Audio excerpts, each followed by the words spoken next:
আজকাল সোনার দাম ক্রমশ বেড়েই চলেছে, তাই এই দিওয়ালিতে যারা সোনার গয়না কেনার মাধ্যমে গোল্ডে ইনভেস্ট করার কথা ভাবছেন তারা এই ভুলটা মোটেও করবেন না। আপনি যদি সোনার গয়নাটি পরার জন্য কিনে থাকেন তাহলে ঠিক আছে, কিন্তু ইনভেস্টমেন্ট অপশন হিসাবে বিবেচনা করলে চলবে না। এর পিছনে অনেকগুলি কারণ রয়েছে। প্রথমত, সোনার গয়না গড়াতে গেলে আপনাকে একটা মেকিং চার্জেস দিতে হবে।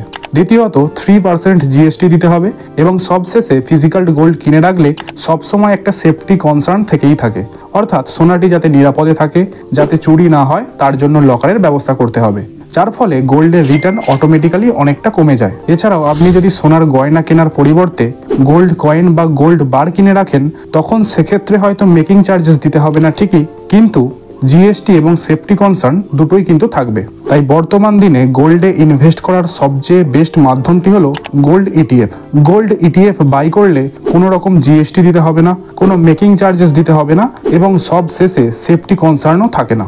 এবং সবচেয়ে ভালো ব্যাপারটি হলো আপনি এই গোল্ড ইটিএফগুলিকে ইউনিট হিসাবে কিনতে পারবেন এবং ফিজিক্যাল গোল্ড যতটা রিটার্ন দেবে গোল্ড ইটিএফও সমপরিমাণ রিটার্ন দেবে।